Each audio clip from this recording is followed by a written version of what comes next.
with the latest news. Yeah, what's next? Good morning, everyone. I'd like to call the June meeting of the Binghamton Local Development Corporation to order. In your packet, you have the May 23rd minutes. I'll give you a moment to review if you haven't already, and then I will seek a motion to approve those. Thank you. Thank you, Mr. Ron. Do you need a second for those minutes? Anybody? Second, Thank you, Mayor. I'm going to ask Rachel to present the May 2024 treasure report. Or is it the June? It's the May. Thank you. I'm like, it is, It is June. It now, is June. yeah, but almost July. it feels like one of those months. So we'll start on page 4 with the restricted account. The end of month balance in restricted was $484,319.44. The next page is the receivables page. Everybody is paying right along, no problems there. Sophie, do you want to give an update on VMR, where we are on that? Sure. What page is that on? 5. All right. So VMR is in default over $300,000 from a loan they were given, I think, back in the long late time ago. 2009-ish.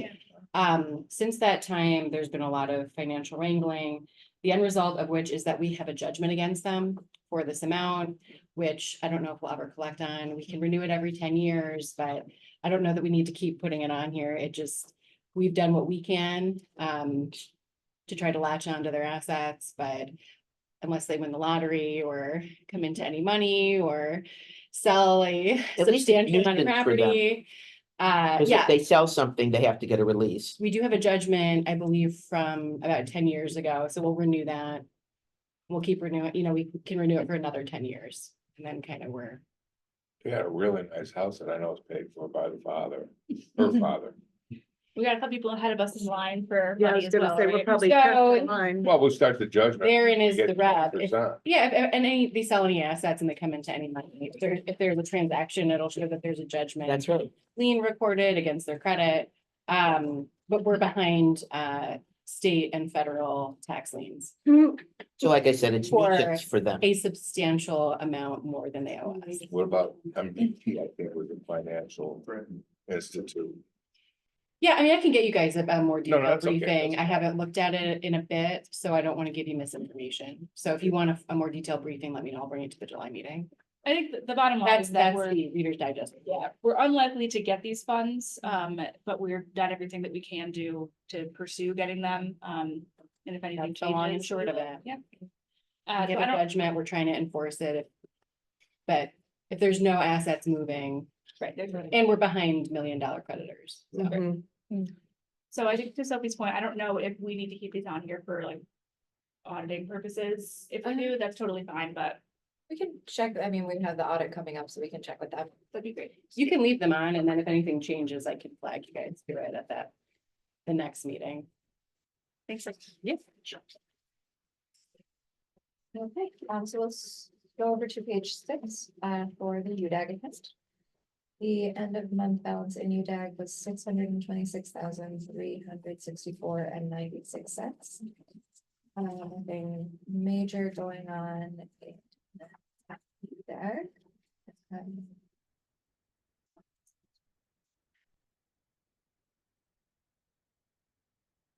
On the UDAG receivables page, everybody who has been paying continues to be paying. Other than a couple, well, of one person who has fallen behind a couple of months, which would be the quality of life, but everybody else, I think, right along. The next page, page 8, is the unrestricted account. Nothing major going on with unrestricted. Yeah, the only thing I'll flag on this is we did move this money into night class, so you'll start to see those interest income numbers. Will start getting more substantial. Council of Churches. Yeah. So they have made no effort to pay this back or. I would say it's not a matter of effort, it's a matter of the funding that was supposed to pay back this loan is still, they're still trying to figure that out with the state. So it's not that they're not making an effort on it, it's just that it's kind of mired in the state bureaucracy right now.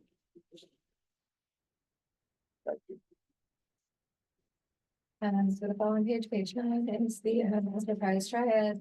No activity in that account. We did just find out that, so this is our partnership with the EAC to provide entrepreneurial assistance training. We did just find out they got their next award for the next year. So we'll work with them on getting that contract figured out.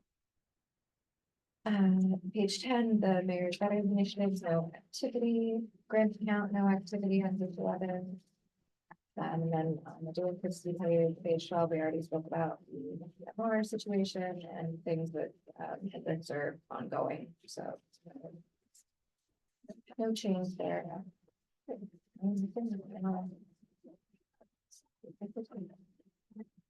well, oh, no, it's right there, sorry. So yeah, at the end of the month, the delinquency percentage of all loans not designated as not performing was 0.24. Great, thank you, Rachel. Any other questions for Rachel? We don't have any old business today, but the first order of new business is to introduce Chuck Robinson. He has been appointed by the mayor as the controller for the city. So if we could just please go around the room and introduce ourselves and our roles, so Chuck is familiar with who we are. Okay, that's it. Yes, so I'm Associate Vice President for Innovation and Economic Development at Binghamton University. I oversee a lot of economic development initiatives coming from the city and as well as the incubator in downtown called the Kaufman Incubator. Thanks, Jack. I think you know me. Hi, my name is Wesley. I have a commercial cleaning company in Binghamton. My name is Betsy Kaufman. I'm a real estate developer and business person. Run Saul Stearns, board member for over 25 years. Oldest board member. Where's my watch? Who's long? Oh, it comes from. I was just like, hold I'm gonna BMR money Most long term. in history. That means I'm old. Congratulations. Thank you.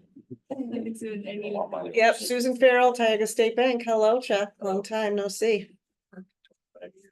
All right, terrific. Well, welcome. And we will get on to new business. We have 3 resolutions today. The first resolution 24-19 is a resolution of the Board of the Directors of the Binghamton Local Development Corporation approving the proposed budget for fiscal year 24-25. CDBG fiscal year 50. Pass this over to. Rachel. Yes, so this is something that we have to do for our Paris filing every year.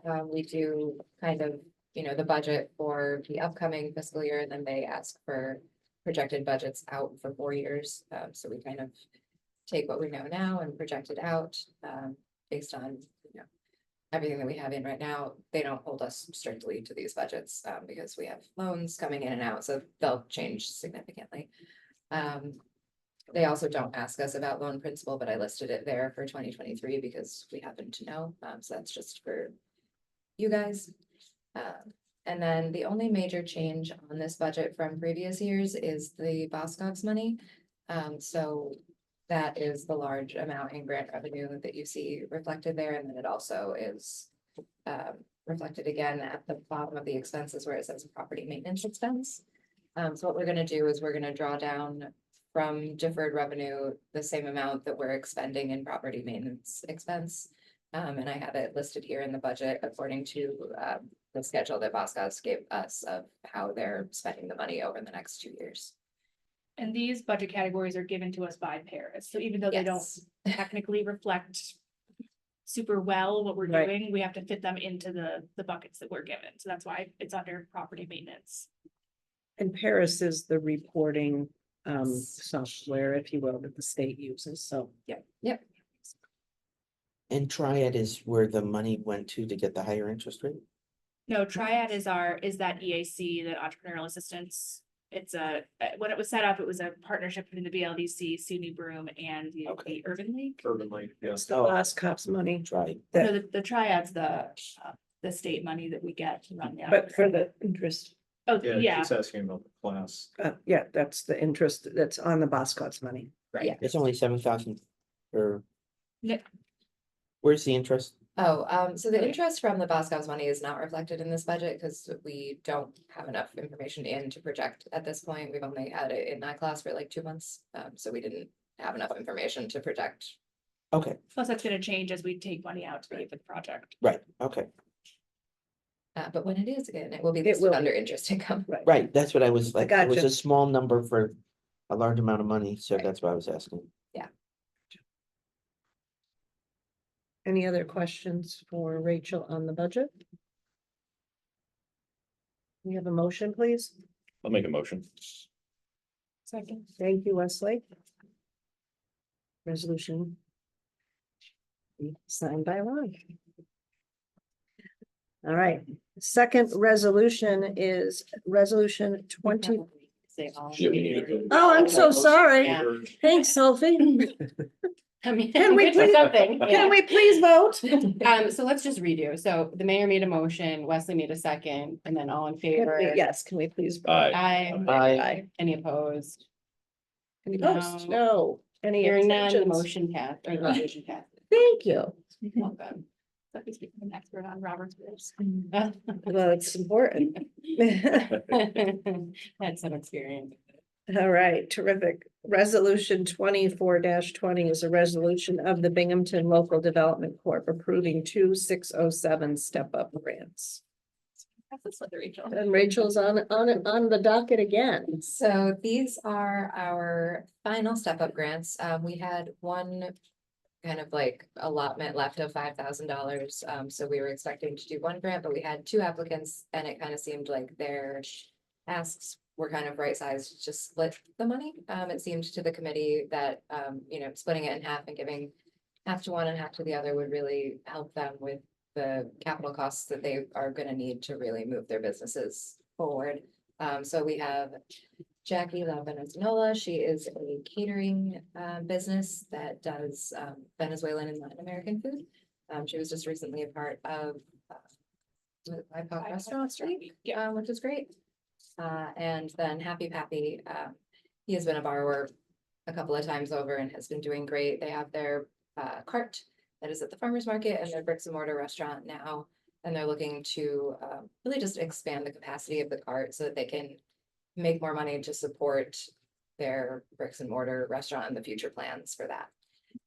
So it'll be 2,500 for each applicant. I think these are both really good investments.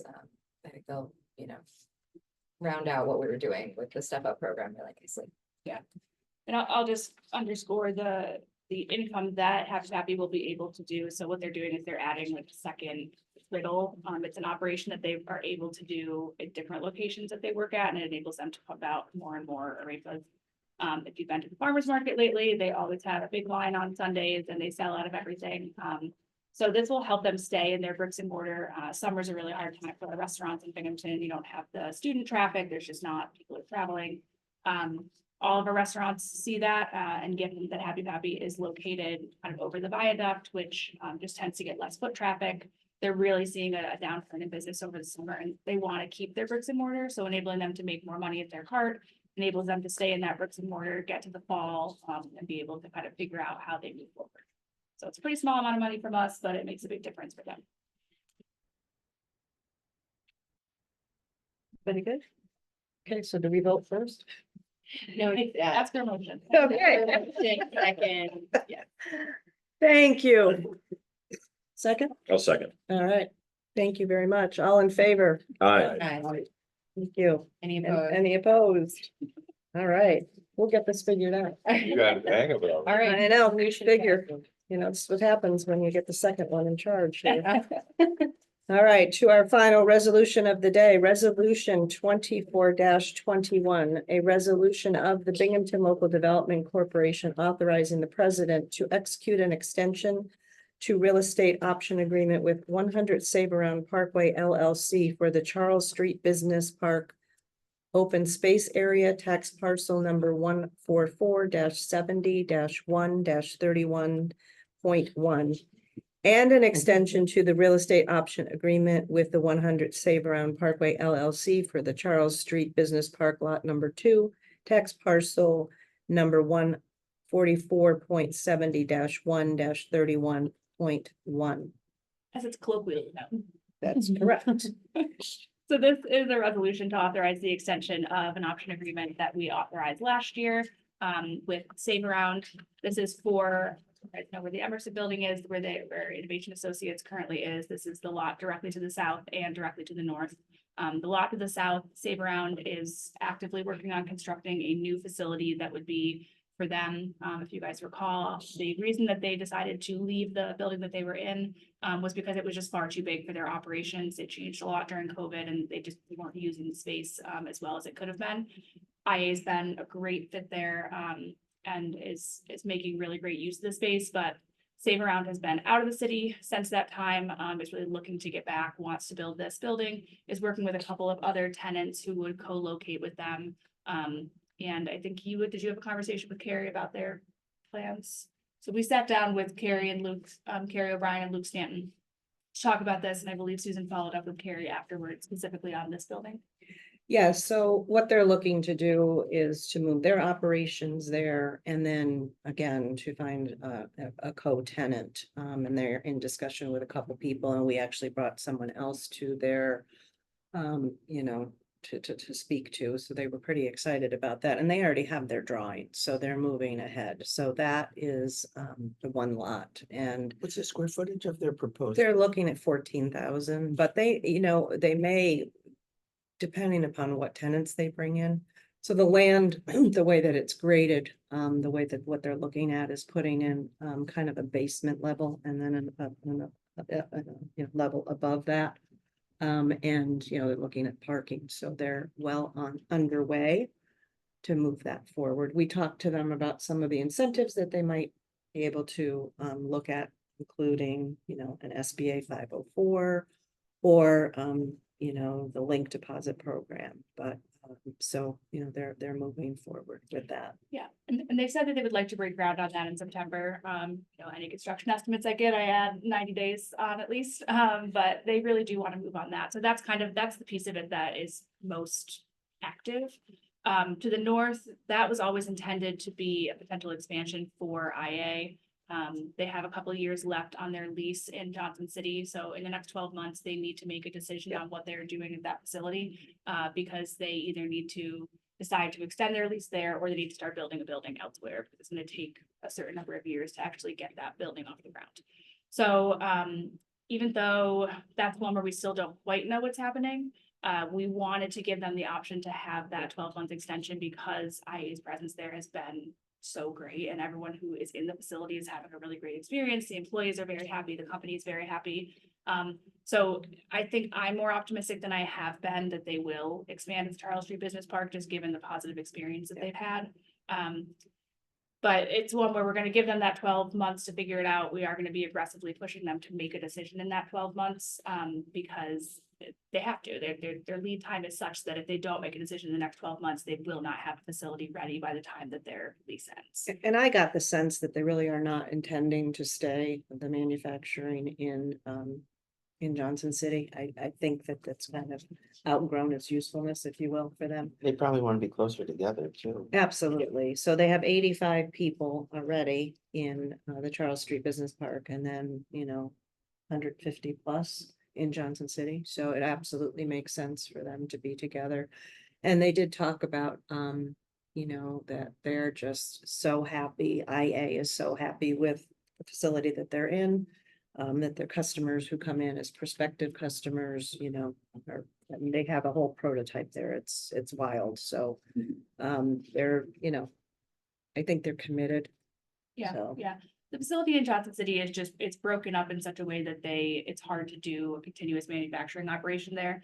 I think what, you know, in economic development, we don't like to cannibalize from our own community, but I think what's exciting for me is that we get inquiries all the time. I need 10,000 square feet. I need 12,000 square feet. I think that facility in Johnson City will Oh. be picked up right away by a number do of too. tenants who can really well utilize that. So it'll increase our overall capacity in Broome County for industrial manufacturing space. So I think it'll be a win-win long-term, but this helps to facilitate all of that. It is an option. So at the end of the day, if we wanted to not executed or we wanted to buy them out of the option, we could do that. We could have more extensive conversations. I know I'll preempt what I know Pear will say that, you know, we don't want to tie up property when there could be potential things that come out there. I mean, Miramar is a great example, kind of came out of nowhere and we had to move really quickly to accommodate what I think is going to be a really great project. So the option agreement still does give us that flexibility while also giving Save Around and IA the time to have that conversation about what makes the most sense for them. And part of our discussion with them too was their request to have the right of way for the access road. for the from- access road for the trucks to get in and out of. So we all know, you know, that's a DOT conversation which has been started, but needs to continue. It's exciting.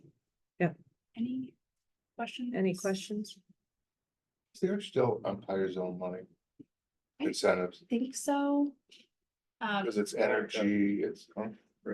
RIP. There's all sorts of, so I mean, that's in a number of other zones. It's in an opportunity zone. It's in the brownfield opportunity area. It's in an environmental justice. So There are other programs. NYSERDA, it's, Other yeah, things. there's, Years ago, that was a great incentive. Oh, yeah. right, You know, Yeah. Employment, Yep. if you add so many people, you get. Yeah. That's fantastic. and they're in discussion with the IDA as well.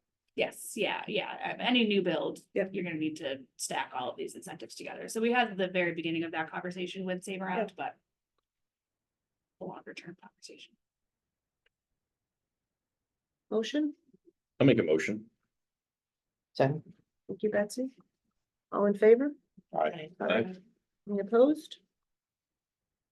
Motion passed. Terrific. Mayor or Sarah, who goes first? Mayor goes first. Mayor I'll goes go first. first, but I will yield my time today to Sarah. Okay, great. The biggest update is just on Boscov's. Obviously, we've been actively working on getting that lease finalized.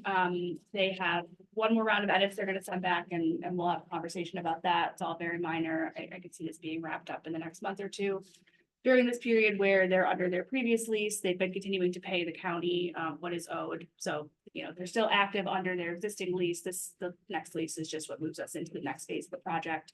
We are having an on-site meeting with them in 2 weeks with their leadership and their construction team to kind of talk through what the next steps are on the construction side of the project. This year is going to be mostly design, planning work, engineering work, with a goal for early 2025, right after the holiday season, to start doing construction in the building. Bldc is part of those conversations, representing the BLDC's interests to make sure that the asks and projects that are coming out of Boscov's map what we want for the long-term security of the building, as well as that the estimates and quotes that we're getting make sense for the type of work. The preliminary estimates that Boscov's gave us have already been validated by Bldc that they're, you know, well within the normal range for what these projects cost. So everything's moving forward, more to come, but no formal action that we need to take on that right now. The other update is on Miramar, so in 22 Charles Street, they're continuing to just do prep work, cleanup work. We've had our property maintenance person come through and clear away a lot of the brush and debris that just kind of collected over the years. So the outside of the facility looks good. We're hoping that'll prevent any future folks from trying to access the site. And I think people know now that there's something going on there. There's people in the building. So it gives us a little bit more of a sense of security over there, which is great. They're still talking with Empire State Development about their Excelsior tax credit incentives. They just got their sales tax exemption from the IDA. So they need to wait to formally start the project until those things get settled, because they want to ensure that they're not preempting any of the incentives that they have. But cleanup has been going swimmingly, and you know, they've had their engineer from Italy here. The CEO's been up. They have a good crew down there. So everything's moving forward. They need that machine in there by they need to be operational by September. They're going to have the machine in there in the next 6 weeks coming up from Hartford. So keep you guys in the loop as we have information. Exciting. Those are the big ones. Terrific. Anybody have anything else? Saw the garage last night. It looks good. Awesome. Oh, yeah. I could jump in and give you kind of an update on that if you'd like. Yes. So the precast concrete is all set. And we have just yesterday signed the contracts for the general construction. So all of the kind of other work that has to go into the garage, all of the ceiling, all of the plumbing, electrical, et cetera, is underway right now. And we're still targeting, around Thanksgiving timeframe to have at least that bottom floor open for parking and hopefully if not more. I'll share with the BLDC, we've got some updated renderings as well, on some lighting and some screening on the outside, which I think will add to the, aesthetics of the project for sure. There's also some opportunity for, I think, a mural at some point and some of the horizontal and vertical, concrete spans. So, it's going to be a very attractive ramp both in daytime and nighttime. And I think be a very modern, addition to downtown Binghamton. So. And a lot of security cameras, so people feel safe going. Yeah, there was an It- entire it's security hard at plan. They ran conduits where they needed to go. So a lot of security, obviously access in and out will be important. It'll also be very much like 7 Holly Street, very bright, ton of lighting, elevator, et cetera. So it's going to be a good spot. It went up in less than, I think, 45 days from the first time the crane was erected on site to when they left. So incredible time frame on the project so far. It's great. Last thing I'll flag is that the RFP for the development of 69 Collier is still out, due in October. So we're looking for qualified developers who would potentially want to do an infill project at 69 Collier. We left the RFP really wide open. We want to see what developers want to do, whether that's housing, commercial, mixed use. The site is very large. It still could accommodate surface parking, could accommodate, 2 stories of parking with commercial on their residential on top, kind of the sky's the limit depending on what developers are interested in. So that's out there. We've been pushing it out through a lot of different channels, New York State Economic Development Council, a number of other listservs that I'm on, just trying to get people interested. So if you Is have there anybody. contamination on the site? I don't believe so. I mean, it was demolished and turned into a flat lot. Yeah. So that's.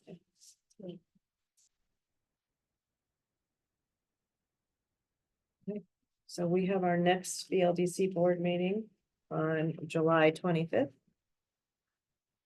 Summer break. I don't know yet. We will see. It depends on what's on the docket, Depends on. I the thought dog school was out for summer. not for you. All right. I'm actually on vacation that week, so we'll either to move it or. It depends if we've got Figure it out. something, so we, at this point, just put it on your calendar, save the date. Yes. How about that? Yeah. Fair enough. Be in communication. All right, may I please have a motion to adjourn? All right. Do a second. Thank you. All in favor? Hi. Thank you. Very